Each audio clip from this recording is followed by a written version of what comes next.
কী ধরনের কর্মকাণ্ড সরকারের মানুষের সামাজিক নিরাপত্তার নামে 1,44,000 কোটি টাকা প্রতি বৎসর এই বৎসর আমাদের সরকার রেখেছে।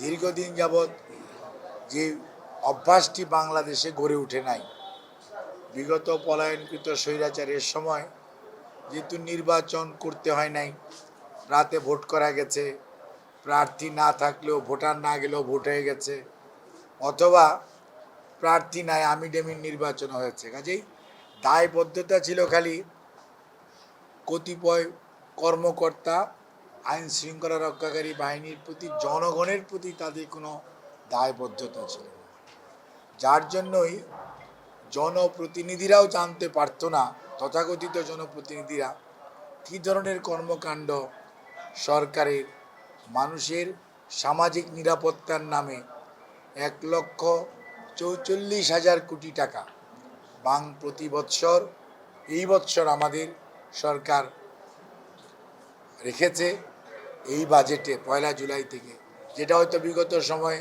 1 লাখ কোটি ছিল বা 1,10,000 কোটি ছিল, অর্থাৎ একটা হিউজ অ্যামাউন্ট অফ মানি ছিল, যেটা জনকল্যাণে, জনগণের দারিদ্রতা বিমোচনে এবং মানুষের সোশ্যাল সামাজিক নিরাপত্তা বিধানে ব্যয় হতো।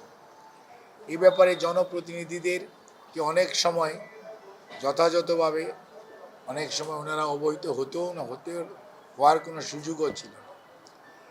এই সমস্ত বিষয়গুলো আমরা আলোচনা করেছি এবং আমরা খুবই আশাবাদী যে ইনশাল্লাহ সরকারি কর্মকর্তা কর্মচারী যারা বিভাগীয় পর্যায়ে, জেলা পর্যায়ে, উপজেলা পর্যায়ে কর্মরত আছেন, তারা এবং জনগণের বর্তমানে নির্বাচিত প্রতিনিধিদের সমন্বয়ে এবং আপনাদের সবার সহযোগিতায় এই যে ফ্যামিলি কার্ডের যে প্রোগ্রাম, এটা খুব সহসাই সারা বাংলাদেশে একযোগে শুরু হবে। আমরা বিগত 3 মাস পাইলটিং করেছি বাংলাদেশের 58টি ওয়ার্ডে।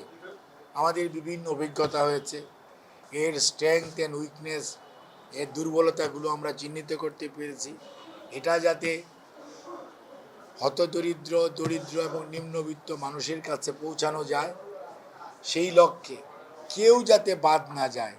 আমাদের মাননীয় প্রধানমন্ত্রীর এবারের দিক নির্দেশনা হচ্ছে, আমাদের নির্বাচনী ম্যানিফেস্টোর মূল কথা হচ্ছে আমরা একটা অন্তর্ভুক্তিমূলক মানবিক বাংলাদেশ চাই।